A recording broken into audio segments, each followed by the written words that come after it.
I used to be an infectious disease clinical doctor and worked a lot with AIDS patients during the 1980s. And that's what put me into epidemiology.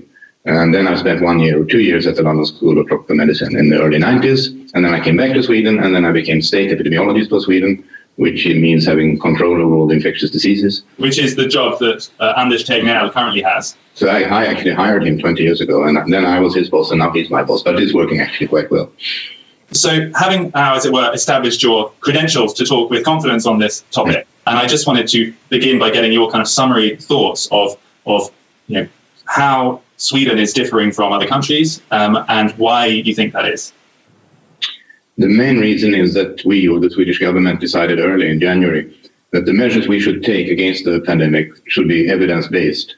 And when you start looking around for the measures that are being taken now by different countries, you find that very few of them have the shred of evidence base.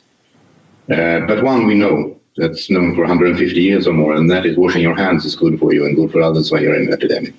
But the rest, like border closures, school closures, social distancing, there's almost no science behind most of these. It's Sunday, and here we are again. This is the most videos we've ever made. Back to 2 years ago in January, we had a goal to make a video every single day. Yeah. I think today we're breaking that. It's now like 32 or 33 videos in a row. Yeah, and these videos are far more complicated than the videos that we made. Some of them. That year, we were doing a lot of photo shoots and stuff. I mean, we had a snow day, and no one came in the office, and I had to go out and do a shoot. That's true. But it's, I don't want to be these YouTubers that make videos for a year. Casey Neistat, how in the world? Oh, yeah. I would be mentally ill. Yeah. People were a little worried about you yesterday because you were like, I'm over this. I don't care about this anymore. And they were like, you need to take a break, Patrick. Well, hopefully today's video is going to be a little different. There will be a little break. Yeah, we have 5 Swedes today that we're going to be interviewing. So I'm very excited to have them on. I want to mention that we still have a few other people that we would like to speak with. There's a chance that I've already gotten doctors in New York City lined up maybe for tomorrow. I have to confirm that. We're still waiting to hear from someone in China. I got an email from someone in China who said they would love to, but they don't think that it's possible to do Zoom or something. It's blocked by their internet, so I don't know how that's going to work. Taiwan. I hear Taiwan may have done the greatest job in the world at locking down but continuing society. So if anyone's in Taiwan and they want to be interviewed, send me an email at lee@fstoppers.com. We had a virologist writing on a few of our videos. If any of you are virologists and want to be interviewed, email me as well. And if you have a fan question, you can email me also. But please don't email me other links and stuff because my email's getting spammed like crazy right now. Let's talk quick numbers and then get to this interview. Current numbers in the world, 2.4 million. Total deaths, 164,000. In the United States, 759,000 from 28 deaths, and yesterday 1,867 deaths. So maybe we're moving in the right direction there. Well, I don't want to take up too much time because I suspect this interview we're going to do with 5 people. Yeah. Probably going to take a little while. Yeah. But since today is the 19th, April 19th, it's a pretty big day in American history because 2 things that happened when we were kids happened on this day that I find kind of interesting. This is the day that we had the whole Waco, Texas thing. You remember watching that as a kid where they went in and caught it on fire and David Koresh died with all the people and stuff? Okay, I think I watched a documentary about this. I remember watching this, I think I was in 6th grade. I went to a painting class after school, and we all walked in, and it was on the news, and it's the building's on fire, and I didn't know anything about it, but then years later, I tried to investigate more. But it's also the 25th anniversary of the Oklahoma City bombing, which happened, I think, a year or 2 after the Waco, Texas thing, and in some ways, that was inspired, Waco inspired the bombing in Oklahoma City. So 2 horrible events in the United States, but I think last year I watched a documentary that may have been on Netflix. I don't know if it's still on there or not, but it was called Oklahoma City, A Cautionary Tale of Hate in America. And it's just super interesting. Obviously the underlying themes of all of this is super awful, right? It's racism and it's militias and white Aryan race. It's crazy conspiracy talk, but I don't even know if I can say this without people getting upset, but there is a thread within that narrative that like the government is out to suppress people. I'll just leave it at that, right? I don't buy into any of this. I'm not an advocate for any of this stuff. I just think it's super interesting to watch these documentaries. And so if you can find this one, Oklahoma City, A Cautionary Tale of Hate in America, I think it won all these awards the way it was told, but super interesting. It talks about Waco, Texas. It talks about something Ruby Ridge, which is another one of these where like people just were holed up in their house with guns. Yep. And the FBI, I think, came in there and like maybe killed the dad and kind of set all this stuff in motion. So interesting documentary. And then the final other thing I just wanted to mention is that have you seen these things on Instagram where people like these producers are doing these battles and they'll have like, they've been doing this for the last couple of weeks and it's pretty cool just because we're quarantined and you get to see these producers. Well, last night was one of the most anticipated ones. It was Teddy Riley and Babyface. And if you don't know Teddy Riley, he's behind like a lot of the Michael Jackson stuff, like Blackstreet. Like he had some huge hits. Tony Braxton, I think, worked with Babyface. But anyway, they had a horrible fiasco where they tried to do this live last night. And they had all the issues that so many other big production companies are having where the audio doesn't work and everything fails. So I've heard that they're going to reschedule that. So if you're into music production, I know you are, but you don't even know who these people are probably. It'd be a good watch once they reschedule it. So, but that's all I got. I don't have any news for today. Well, I have some things that I would like to talk about, but I just feel like we don't have time. It depends on how long this interview goes. Maybe we need to save it for the next day or something. But I'm excited to get to this interview because from what I have seen, it seems like Sweden is one of the few places in the world that hasn't completely locked down. I know most places haven't completely locked down, but in terms of having a relatively normal life and businesses are open and malls and restaurants and everything, it seems like you can kind of do whatever you want to do in Sweden. It seems like people are not wearing masks in Sweden. In Sweden, they've taken a different approach to the rest of the developed world in tackling the nightmare of COVID-19. The streets are busy. Businesses are operating. Restaurants and bars are open. And primary school kids still go to classes. We haven't shut down the whole society. If authorities would recommend that, we can make that decision. But it's even better if we can get normal people to actually act sensible and use common sense to actually have a society working long term. It feels like what they're doing is very similar to what the UK was doing, and then overnight seemed to switch their game plan. They chickened out. And the basic thought here is that we cannot stop this virus. It's going to be potentially years until a vaccine. So we should continue living our lives because we cannot absolutely crash economies around the world because we're going to get this anyway. Yeah. And we should work on herd immunity. And then, even though Sweden may have more deaths in the beginning compared to surrounding countries, in the long run, they will probably have a similar amount of deaths, but their economy will not have collapsed like everyone else who stayed inside for months or potentially years. I mean, some people are suggesting, if one person dies, then we have to stay inside for the next 2 years, which of course is insane. So let's go ahead and get all of these guys on the computer here. So Kjell, just tell us who you are and kind of your basic thoughts on Sweden's position. Okay, my name is Kjell. I'm a wedding studio photographer, been doing it for 15 years. Sweden's position, I think, is rather unique, but there are a few concerns that I have, mainly how it was initially handled with flights coming in from Italy, Iran.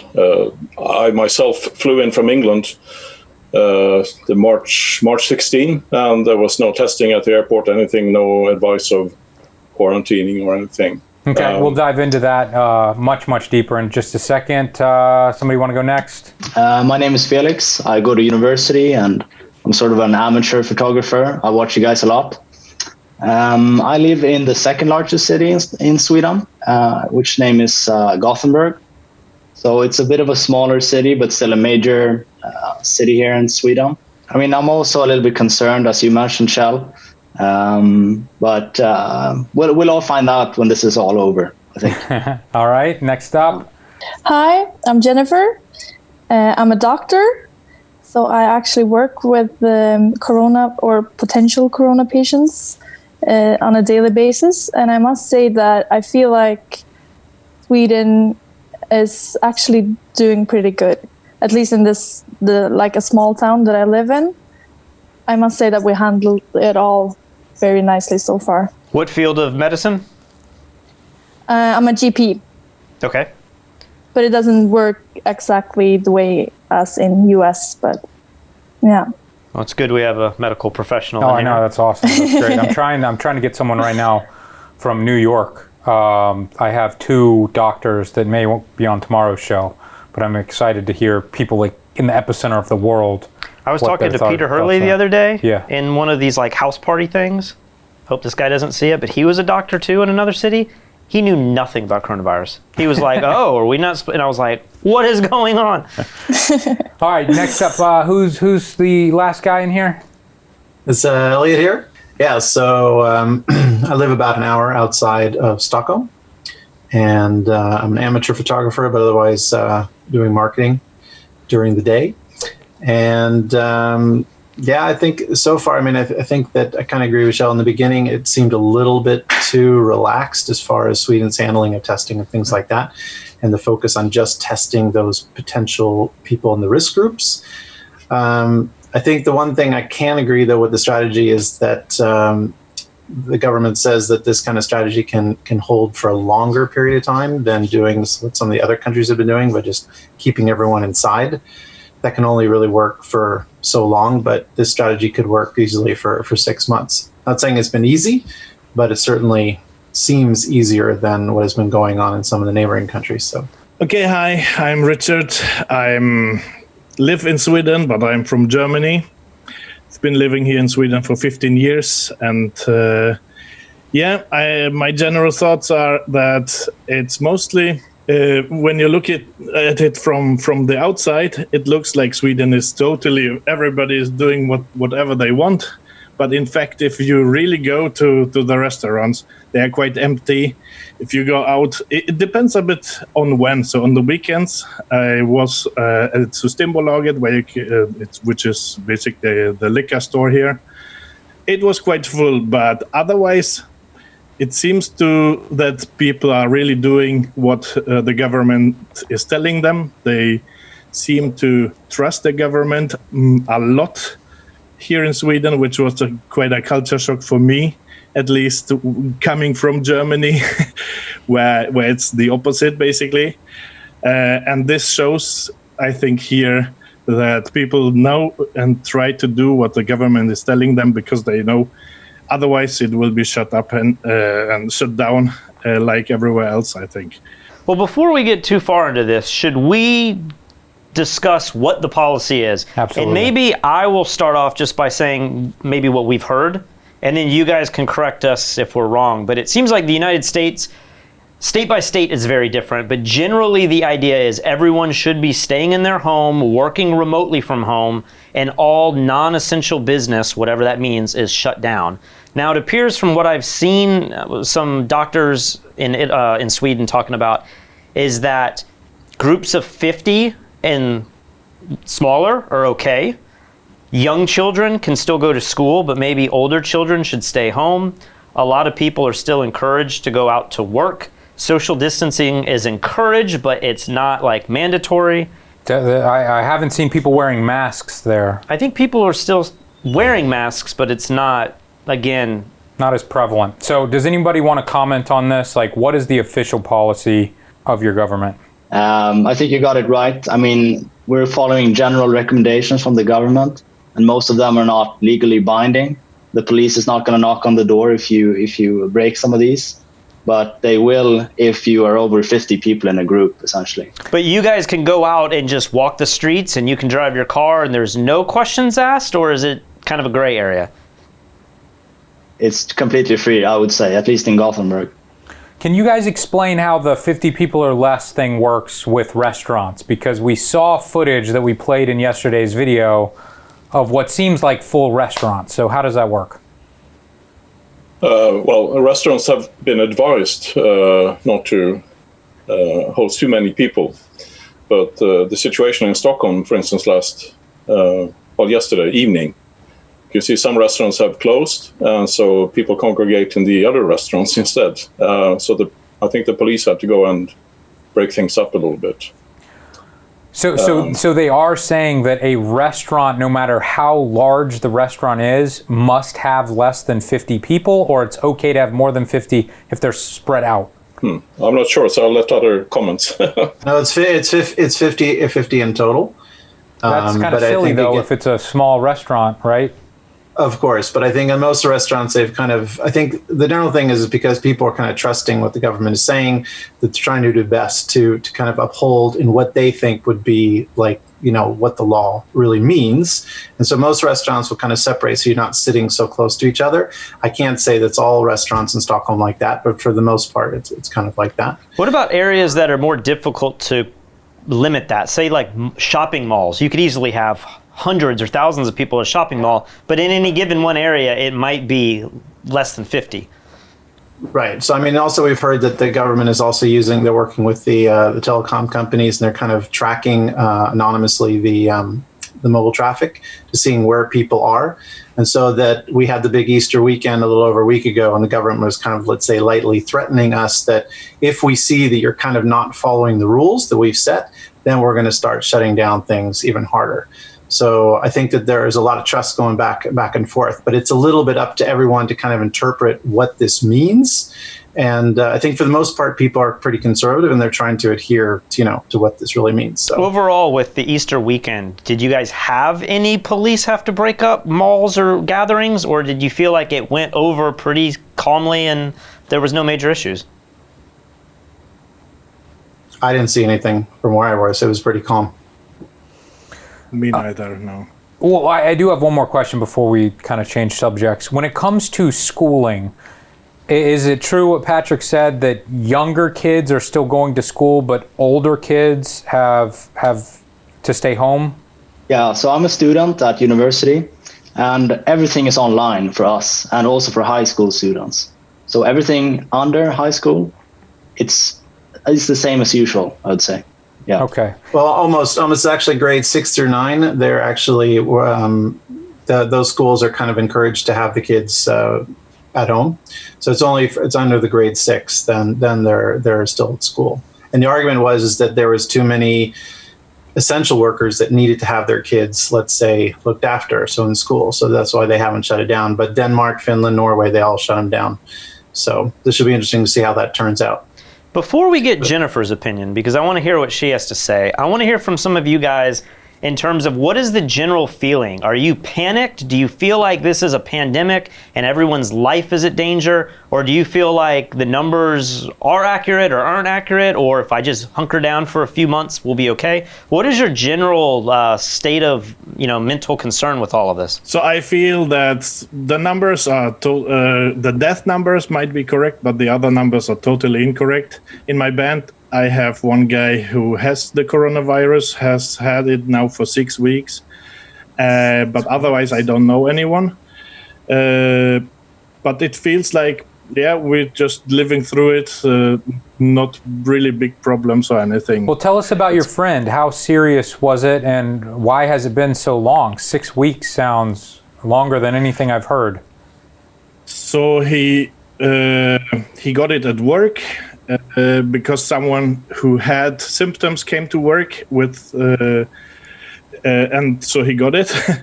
Why it was so long, nobody knows. But he went to the hospital last week, and they told him, 2 more weeks, basically, just to be sure.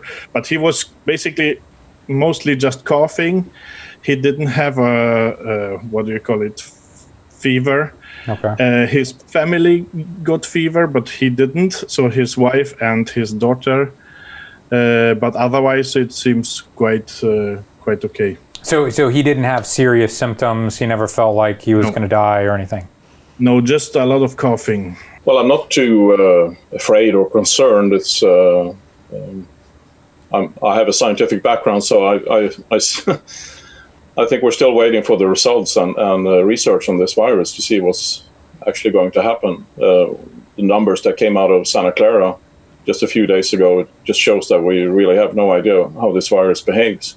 If you're not concerned, how do you feel the media is? Do you feel like everyone's kind of on the same page and reporting it reasonably? Because here in America, it's very much a panic stage. Everyone's panicking in some form or fashion, it feels like.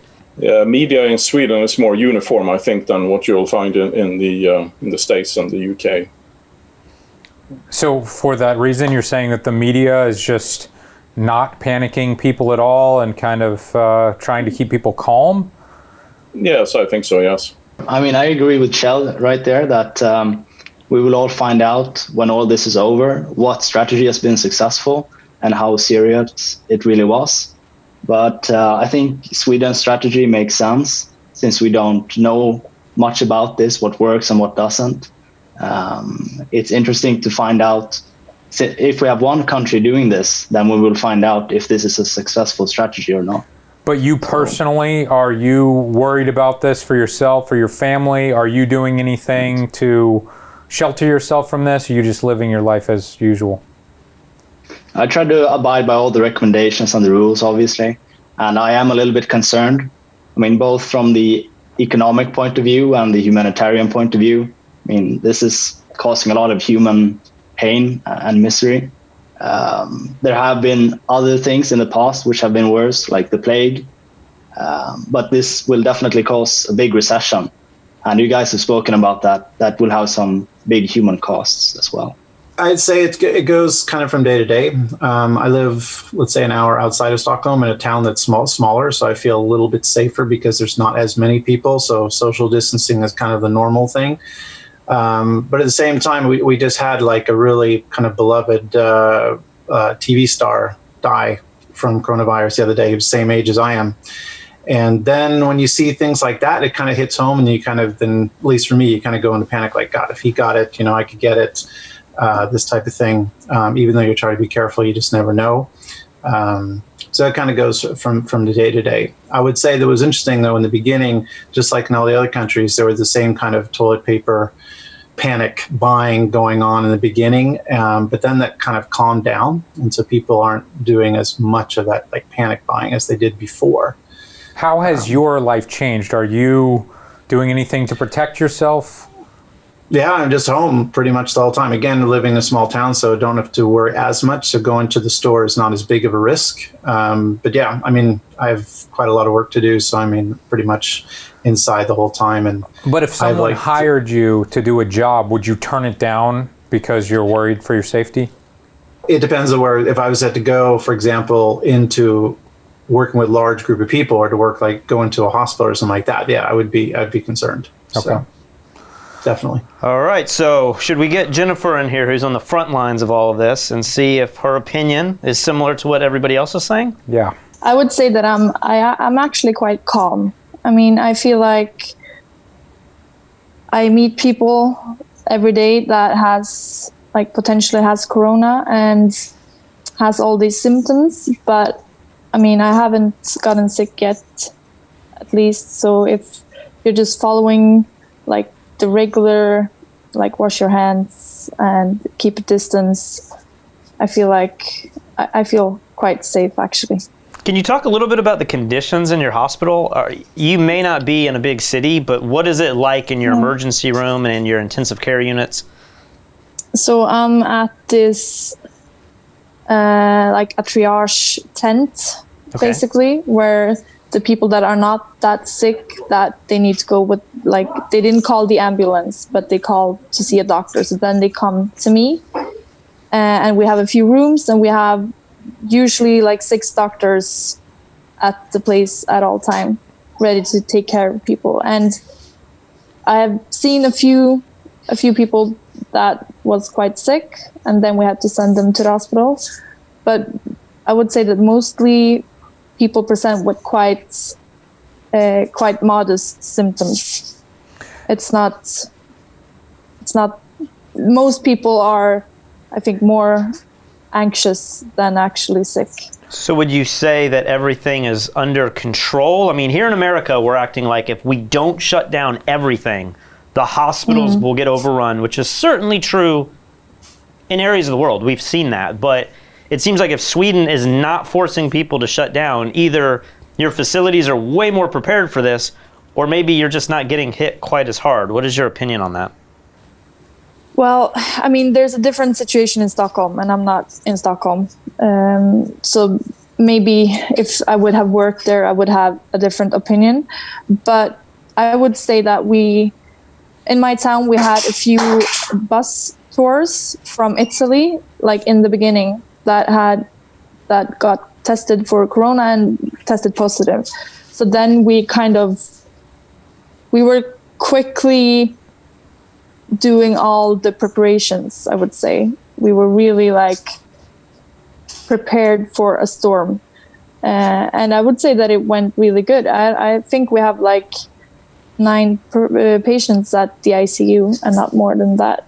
You're dealing with this on a daily basis. What is your personal life like now? Are you doing anything on a day-to-day basis to protect yourself, or are you still going out to restaurants and shops and kind of living a normal life at the moment? Well, I'm not going to restaurants. I'm not. And I mean, I've been working more than usual. So it's not that much of a free time. But otherwise, I mean, I still go to shops, and I'm just very cautious and wash my hands all the time and try to not put my hands in my mouth and be I don't know, think about it more. I will start this next question with you because you are the only doctor in the room. And it seems to me like Sweden's goal is to say, listen, we don't have a vaccine for this. It could be years until we have a vaccine, if ever. So we are going to just try to live our lives. We're going to try to be reasonable about this, but at the same time, we have to be honest and say that we're going to catch this. Maybe the majority of us are going to catch this, and over time, we are going to get this herd immunity. Do you ever think to yourself that you would rather just get this and get it over with? Are you at all afraid that once you get this, you may not be immune, and that this whole idea is a farce because we're seeing signs in South Korea that maybe you can get it again and again? What are your thoughts with that? Well, yeah, I read some studies as well that maybe you don't get immune, and then it's a problem, of course. But I've my general thought about it before was that, I mean, I'm young, I don't have kids, and I can easily stay away from my parents and so on. So then it would be good for me to get it now, because I can actually isolate myself and make sure I don't spread it to anyone else. Because that's what I'm mostly afraid of, that I would catch something and I would spread it to someone else. I'm not really afraid for myself. Have you seen any data that shows that people who have recovered from this have potentially lifelong damage in their body? We a lot of chronic disease and we have been hearing all these stories about how it's destroying your lungs, and even if you survive it, you're going to have a shorter lifespan because the scar tissue will be there forever. Is there any truth to that? That I don't know, but I mean, I don't think there's any proof to it, at least. And I would say that it sounds, if you catch the mild disease, I would not think that you would have means for the rest of your life. I would not think so. I mean, a lot of people just actually lose their ability to smell and have a cough, and it's usually resolved within a few weeks. I don't think so. I have so many questions for you as a doctor. This is my last one, and then we'll come back to you in a second. But what is the average patient that you're currently seeing? I would imagine the serious ones are very old people, right? Yeah, they usually go straight to the hospital, yes. So my average patient is quite young. Most of them had some sort of symptoms for like 2 weeks, maybe even 3 weeks. So it's been quite like a long time.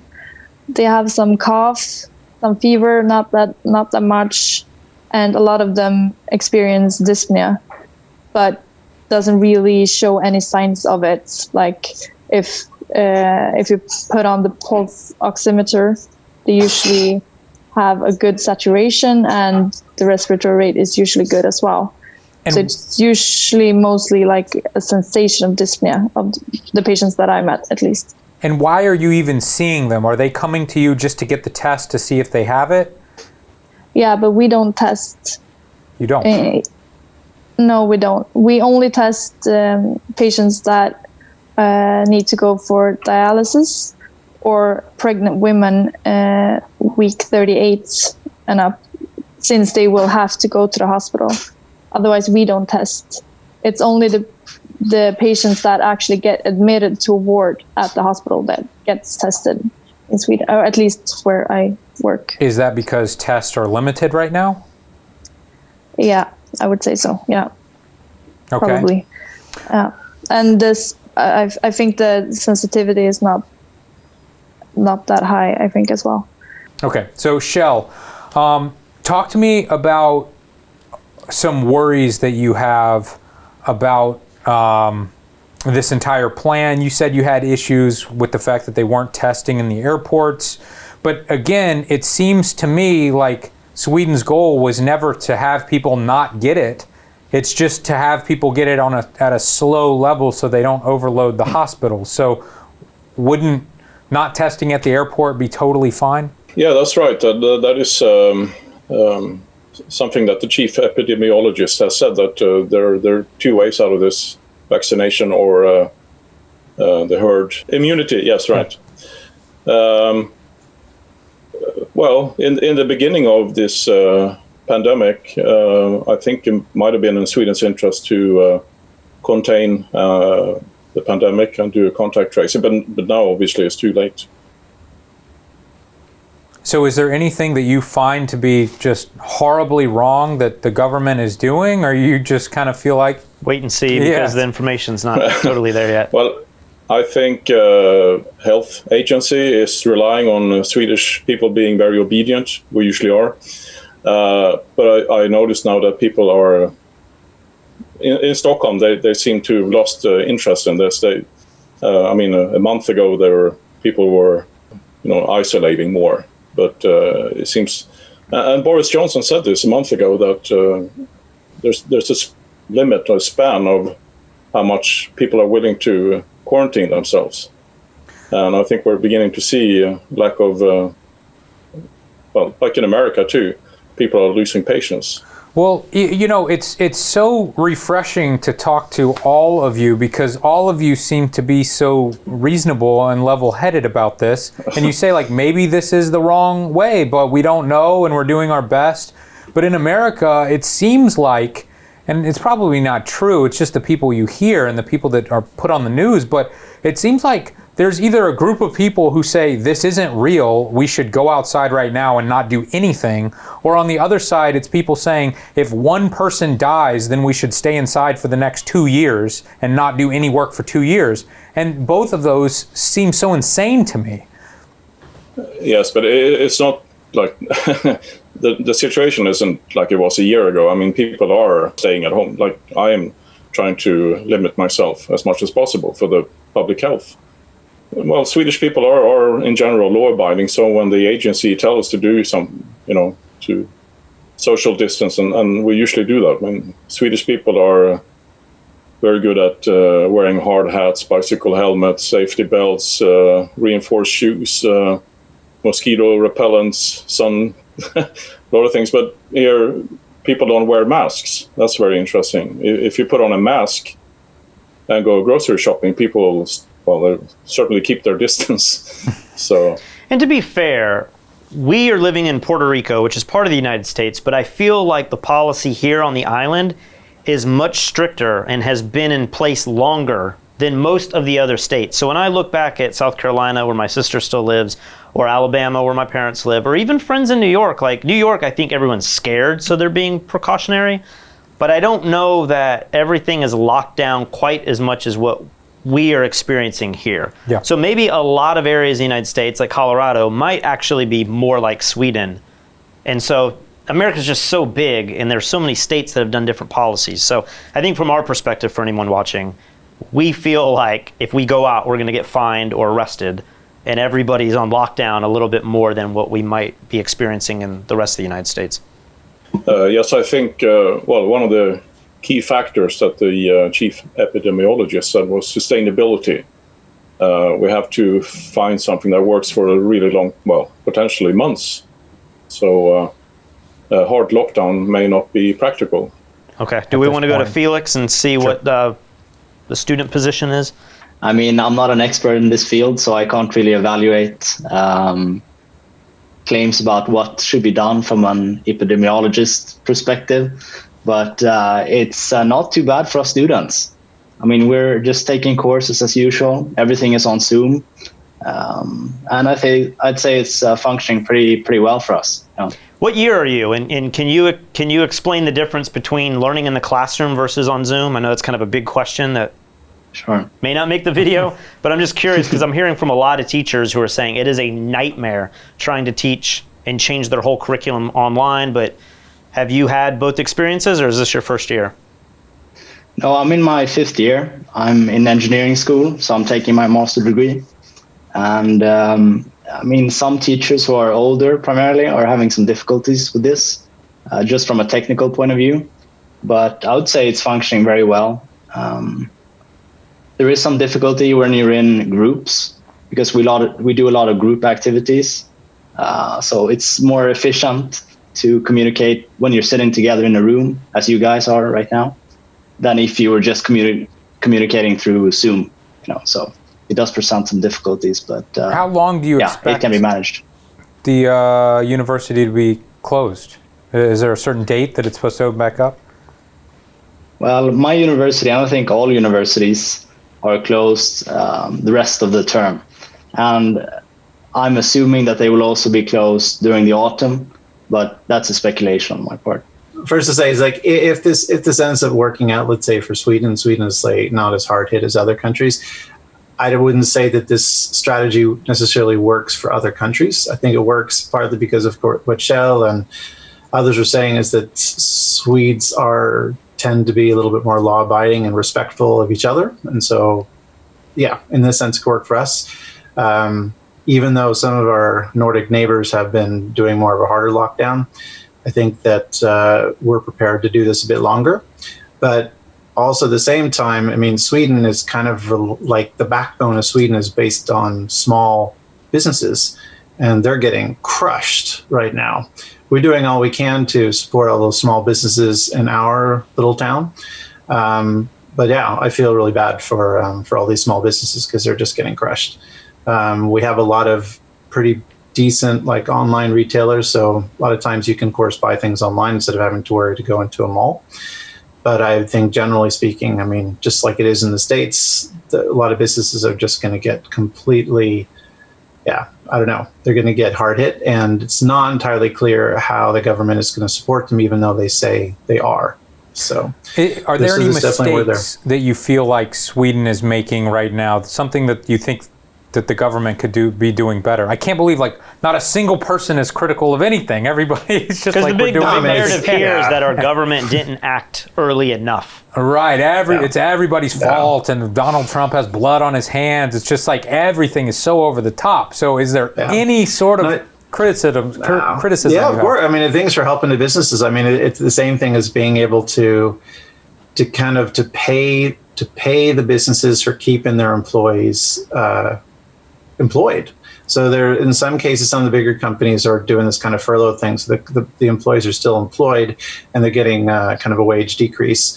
But a lot of for the small businesses, it's been really hard. And I think it's not maybe out of a lack of that they don't want to support it. I think it's just more the mechanics of actually how to do that in the best way. So that, I mean, I think they could definitely be doing, something better for sure. And do you feel like small businesses are struggling in Sweden because of some mandate, or they're just struggling because no, just because people change their behavior. So I mean, people generally aren't going out. They're not going to restaurants. They're not going to a lot of big malls and things like that. So they are pretty much keeping to essential buying. Plus, again, online retailing is pretty strong here.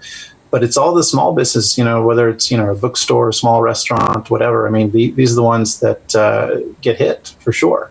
But to be clear, they are open. Like malls are still open. You could go clothes shopping and. Yeah, they are. They are. But you got to think in a capitalistic society, your wage for your employees and the price of rent for a building is all based on demand. Yeah. So if you completely remove the demand of everything, you would say, well, now your rent potentially should be way less. Yeah. And the amount that you pay your employees or the number of employees you have should be way less. So if you're trying to keep all that the same, but the demand is not there, that's what the whole world's kind of dealing with. Yeah. I mean, it's just really hard. So I don't think, I know like in France, they're doing a little bit better. They have better mechanisms for, and how they've been financing the banks. Banks have been financing a lot of the small businesses and things like that, but no one is perfect by any means. I haven't seen so far one country, maybe Singapore, that has been doing it perfectly. I think this one is just so hard. It's just hitting in so many ways that people haven't really expected. So it's a little bit like this kind of black swan moment that, it's hard to say everyone saw it coming. So, but we could be a little critical maybe in the beginning that, I went to pick up my daughter from the airport after a school trip back in the end of February, and there was just streams of flights coming in from China, no testing whatsoever. And then, of course, everyone knew what was going on in China, but it's the same as many other countries, is that there just was this thing like, okay, yeah, but maybe it's not really going to happen here. So, with 2020 hindsight, they could have maybe acted a little bit better, but it's hard to say exactly how much infections came from that. The biggest effect actually came during the typical kind of winter break here, which is like kind of I wouldn't say spring break, but it's like a winter break, and there's a lot of families going skiing. And so the classic one, there's a lot of families, more richer families, who went to Italy, and that is what really just did it for a lot. And then there was, after that, there was a lot of people that went up to some of the bigger ski places in Sweden. And that, of course, didn't go over too well. Then they had to close those places, but there was a lot of people getting sick there as well. Now, I think have to say, people are March generally 1st, we were supposed to be in Stockholm. So we've never been to Sweden, and we had a trip that was on the table for us. And, it got to where logistically, I don't think quite worked, but then all this broke, and we were like, man, we could have easily been stuck in Sweden, or our vacation work trip would have been cut short, having to get out of there before all this happened. So, Richard, let's go to you. Do you feel like there's any major mistakes that your country has made or is making, things that could be done better? Yeah, one thing which I was listening to the radio a couple of days ago, where they tried to explain why the death numbers are so much higher than in the neighboring countries like Denmark and Finland and so on. One thing was that especially in old people's homes, normally you would just shut them down to not let the virus in. But here in Sweden, it seemed that we failed quite hard at this at the beginning. So in Stockholm, especially in Stockholm, a lot of old people's homes got the virus in, and then government didn't have prepared like how people who work there should handle this. So I read a lot of them still kept the same people working with the sick people and with the not sick people and going between them. And that's how it got out into the whole home, basically. So that's one thing I think which we could have prevented, which we didn't. But otherwise, it seems it's difficult to know what will work or what not. Like Felix said, we will know afterwards, perhaps in a year. And it's good to have one country which does it differently, at least, to just see the results. Well, before we bring Jennifer in, I know Richard and Elliot kind of both touched on this topic, and this was the one note that I had written down. And that is, a lot of people are saying, like, you can't look at countries without looking at population densities. I know in many cases you say, well, this country only has 3 million and the United States has 330 million, and the United States is spanning a whole continent where another country might be in a small area. So I've written down just a few countries here. Sweden has a population density of 64 people per square mile, and the median age is 42. Compare that to the United States, we have just a little bit more, 94 people per square mile over a much bigger area. But then our median age is a little bit less. We're 39 typically, which I didn't think. China, 397, almost 400 people per square mile. Their median age, 38 years old, which was younger than I thought. Italy, 532 people per square mile, much higher than even China. 47 is the average age. And then you brought up Denmark. Denmark, which is a neighboring country or a country to compare Sweden to, 327 people per square mile, so much higher than both the United States and Sweden, 41 years of age. So the examples I have, all of the ages are a lot closer, with Italy being much higher.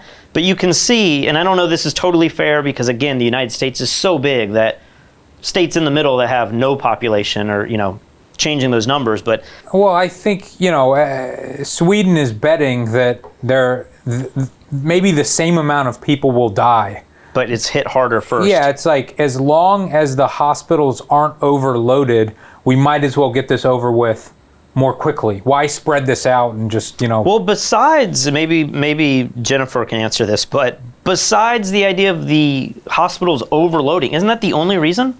If the hospitals never overload, wouldn't the reasonable response be to just not quarantine everybody? Yeah, do you have an opinion on this, or do you understand what the goal is, Jennifer?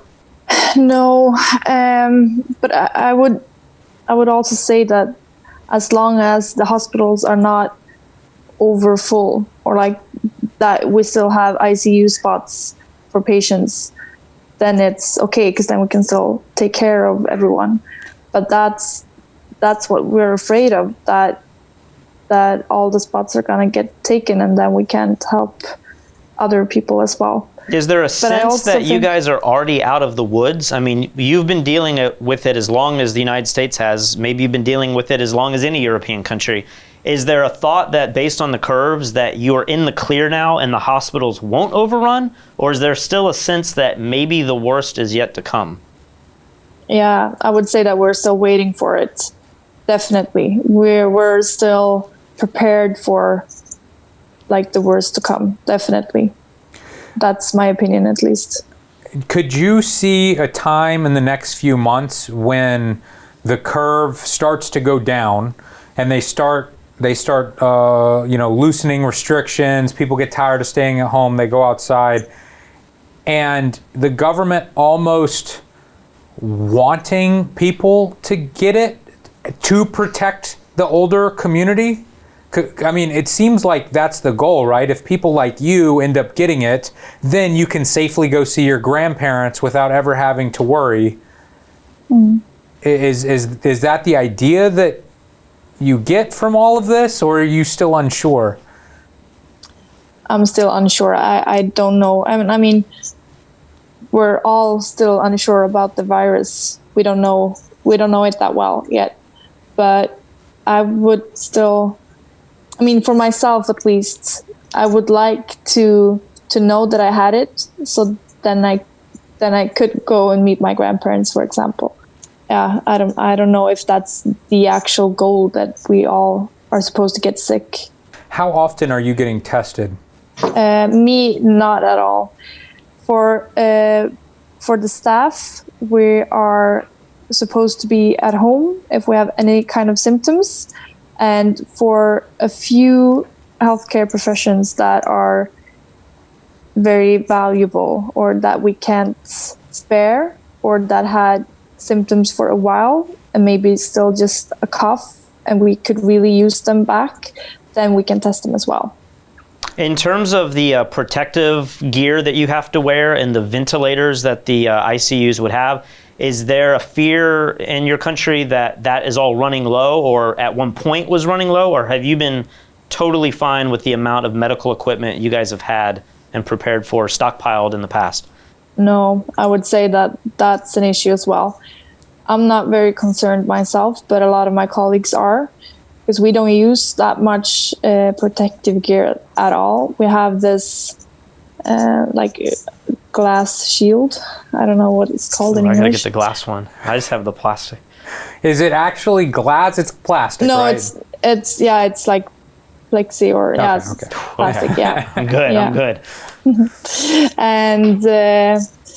And we're only we're using like short sleeved plastic protection as well, and gloves, and that's it.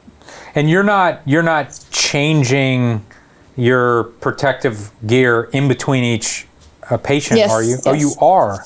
Yeah, we are. Yeah, we are. I mean, that it seems like you'd be constantly going from patient to patient to patient to patient. How can you keep changing stuff? Like, I mean, you're changing your face shield that many times a day? Many. But we're using antiseptics on it as well. But we do change gloves and the plastic, the shield as well between every patient.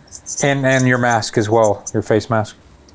We're not using face masks if the patient is coughing at you. You could use it, but basically not. Wow! So just the face shield.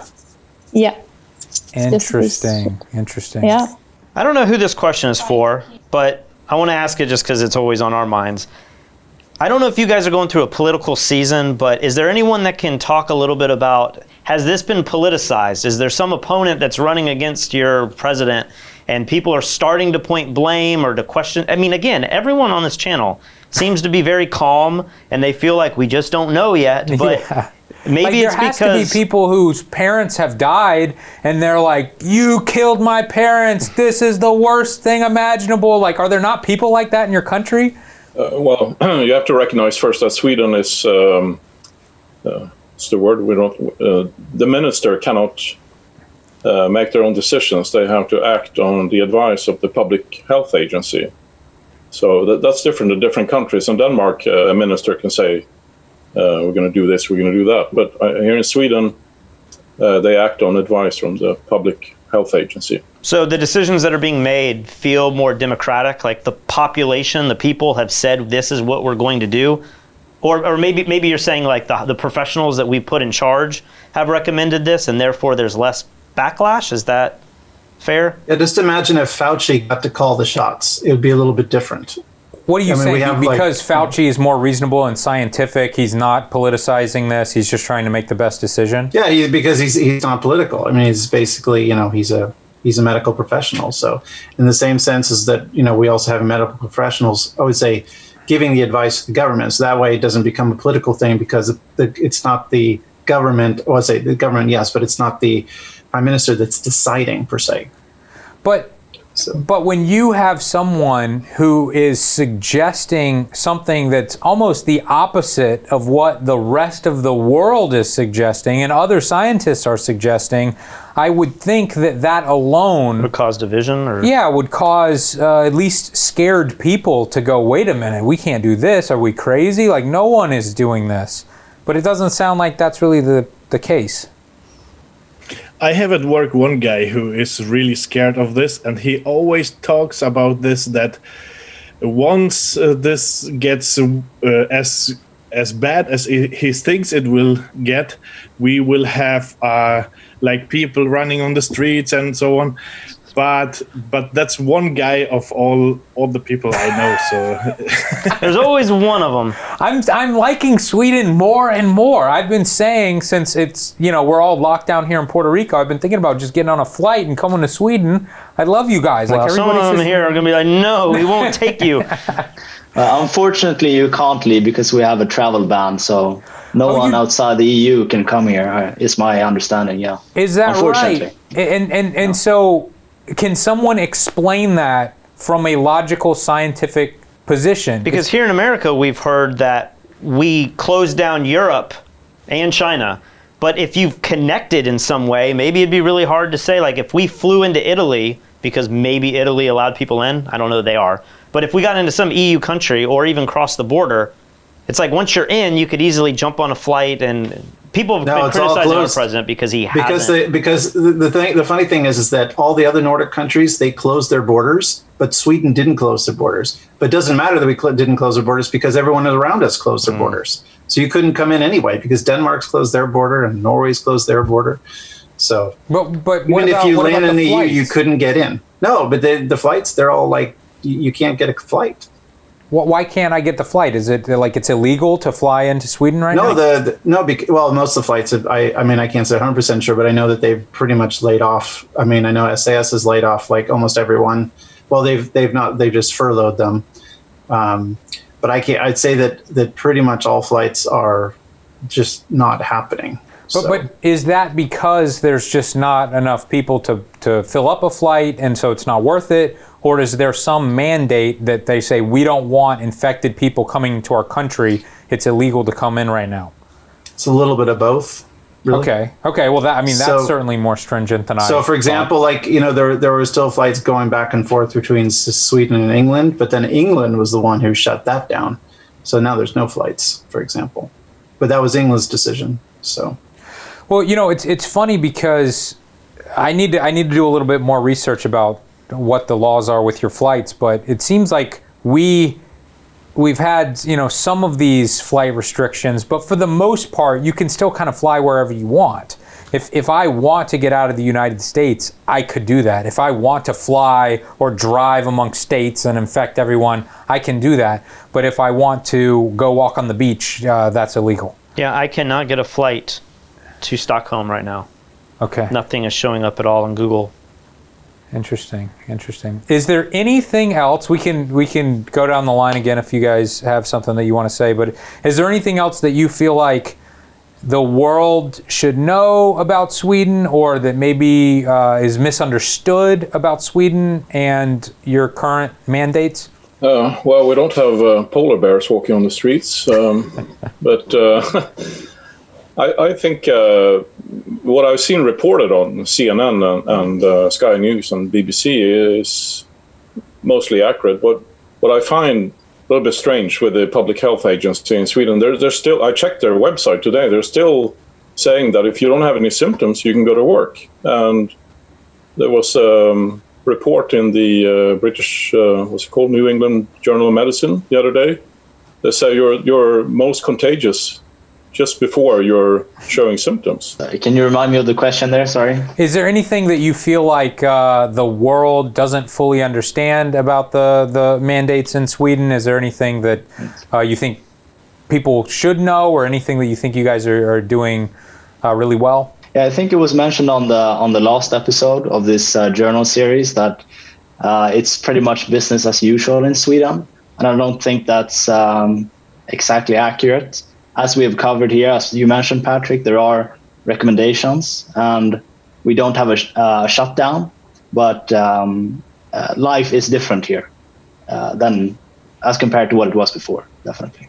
But that's somewhat of a misconception, I think, is floating around. That was Lee that said that. I'm going to go ahead and pin that on you. Well, I have blood on my hands. Life has not changed at all in Sweden.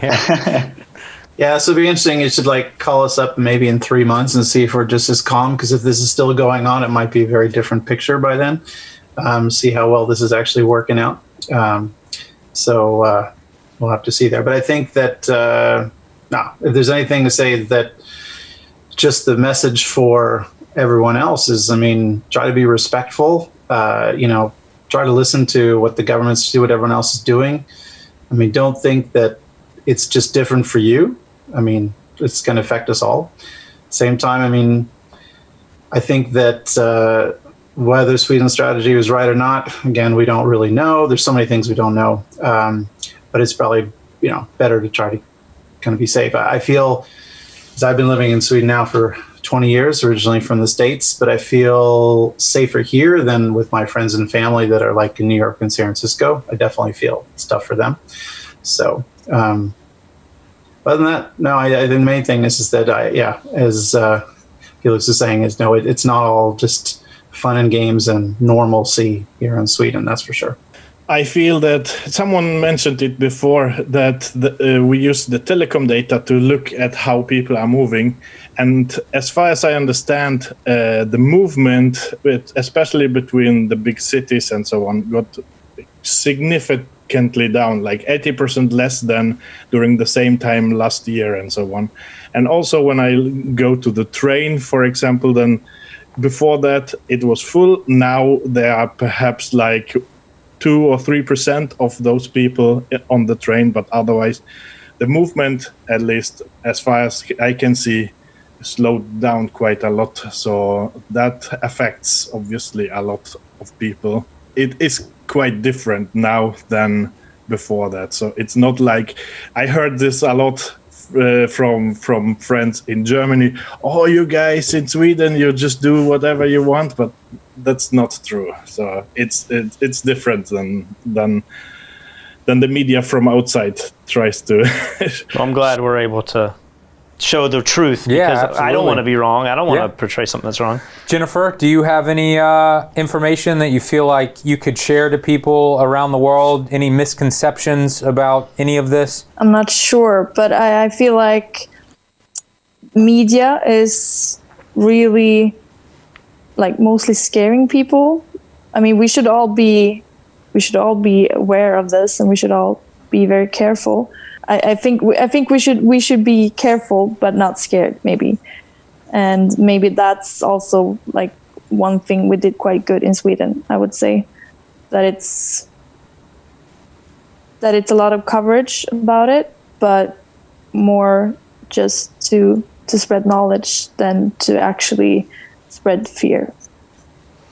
Well, thank you guys so much. Is there anything else that anybody else wanted to talk about? Yeah, go for it.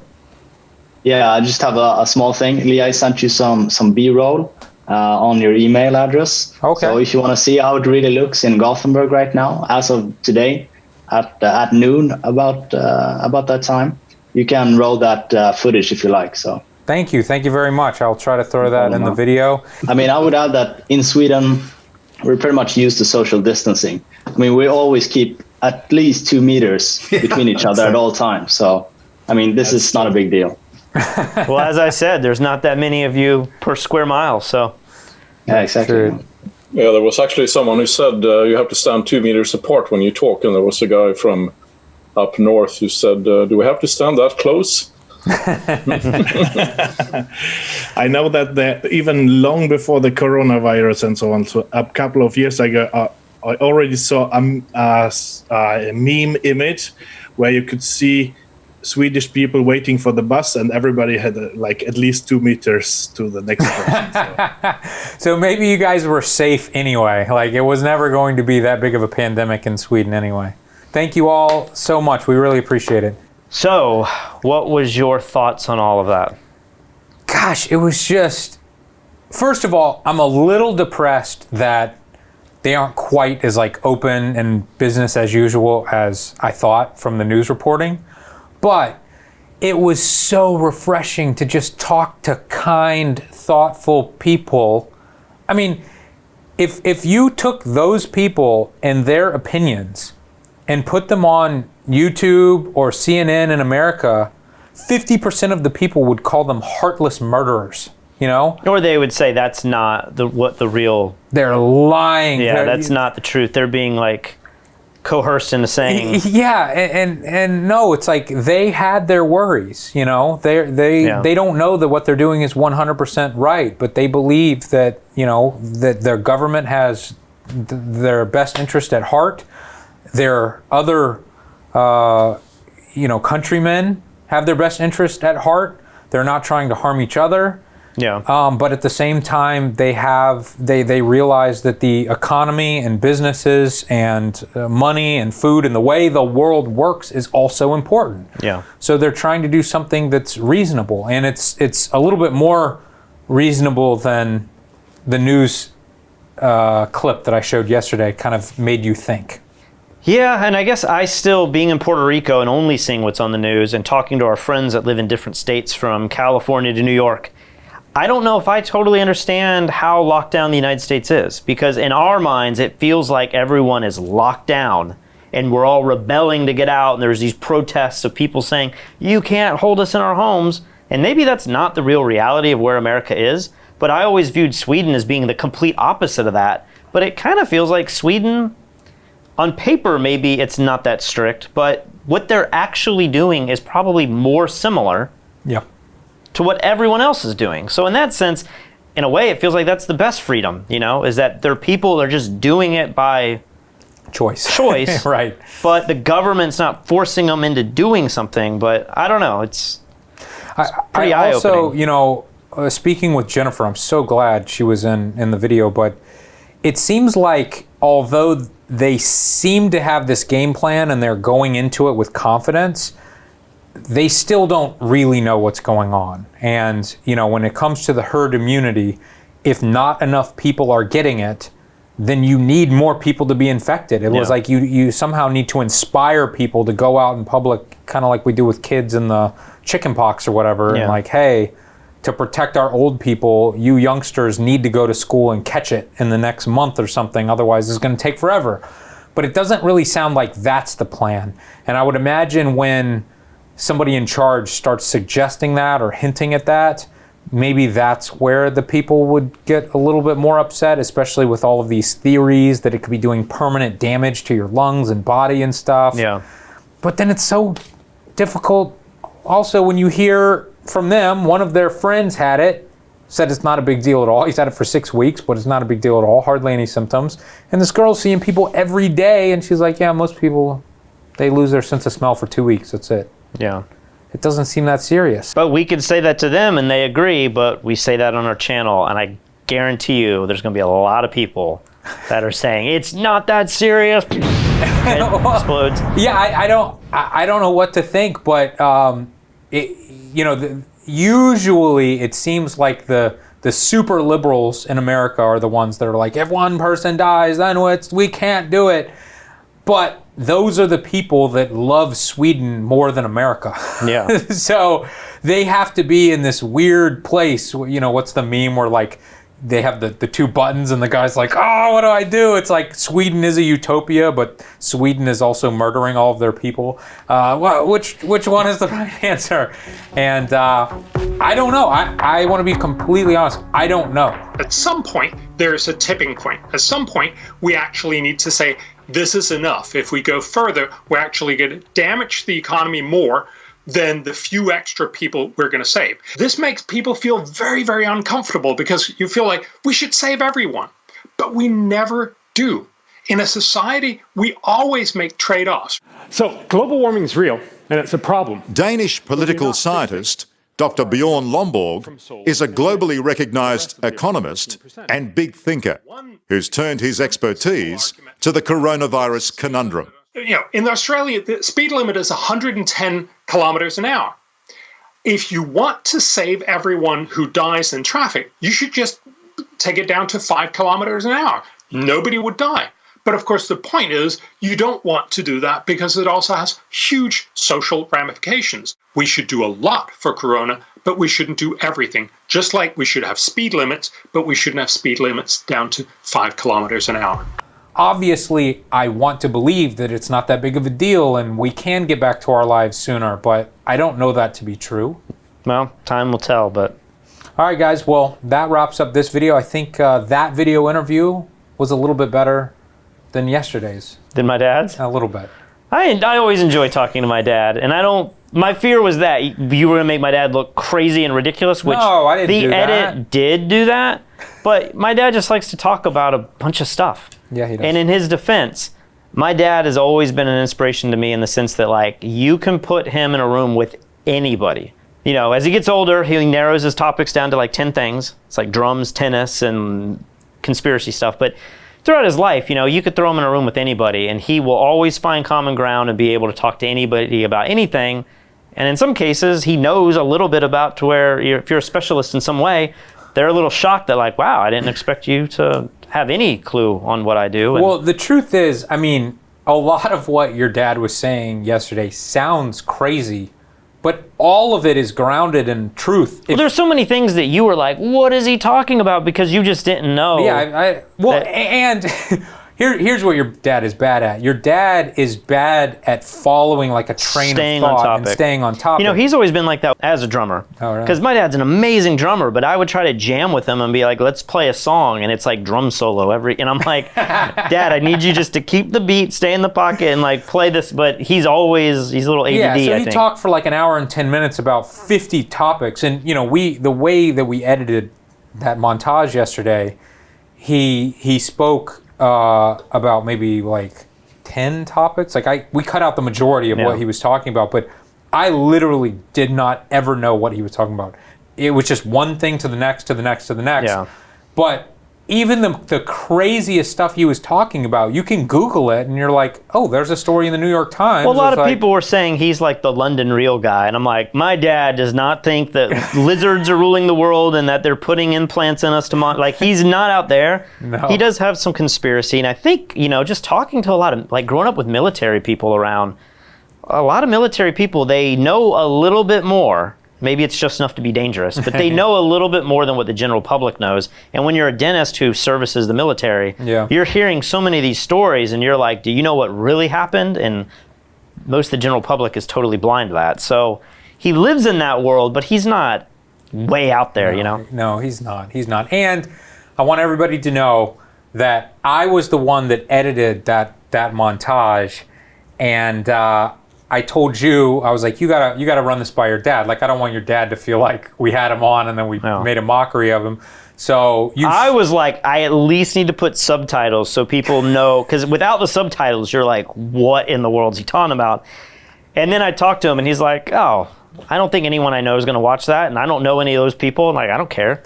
I was like, all right, so I need to talk to him tonight because I'm sure he has seen it, just because I know my sister. And the comments love your dad, man. Everyone's excited about him, but everyone hated my reaction but loved your reaction, and it's because I've heard these stories so many times. Dude, I'm sitting here like, I was almost in tears. I was laughing, and I cut out 99% of me laughing and what he was saying and stuff, and I was like, I kept whispering to you like, what are we talking about? But you just had this serious look on your face like, yup. Well, because I could follow him. I'm like, I know, I remember Reagan doing that. Yeah, the aloe was on the plane. They had to shoot the plane down, and then you can't be telling people about the aloe. That's kind of crazy, but I haven't had time. 007? It was 002, but I can't figure out who the agent is on that plane. Have you looked into that? Like, was there a 002? I didn't get that far. I just found out about the flight in South Korea that got shot down by the Russians, and I read about that. There's a whole Wikipedia page on this. 007, and then later he was like, I meant 002, but even still, like, that sounds insane. There's 00 people on planes that get shot down. The military has code names for everything. So, but anyway, we got to wrap this up. This is going to be a long edit. So, all right, guys, thank you for watching. We will see you tomorrow. What's happening? I'm just getting up. Listen, man, I want to show y'all this video, man. Some shit that CNN and a lot of the other motherfuckers ain't gonna show y'all. So while I get my day together, get my day started, y'all check this video out. All right, everyone out in Facebook world, I'm here in Huntington Beach at a rally for freedom. We know this whole COVID scam is all about selling a vaccine mandate to kill us all. Talking to the cops and letting them know that, you know what, you're going down with the rest of us. They don't understand the game, but this whole COVID scam is to sell medical oppression. Let's get people back to work. It's all total bullshit blown up by the friggin' media. The media is controlled by Big Brother and medical oppression, and Bill Gates, the master psychopath that wants to kill us all. I've been talking to the cops here. I let them know that they're part of the, if they enforce these draconian laws, they're only slitting their own throats. I want people to know the truth, what's going on here. If you can't see it, then you're still eating the blue pill, but the red pill. I've been telling you this shit for 30 years. Bill Gates is a psychopath. Bill Gates wants to kill us all. Bill Gates wants us to have a mandatory vaccine. Bill Gates wants us all microchipped. They want to cause unemployment, have social collapse and Hunger Games, and then they want to roll in communist China. That's what this is all about. What happened to Americans? Why don't we stand up for our freedom? People have died so we can have these freedoms. Let's hear it for United States of America. Freedom! Freedom! Freedom!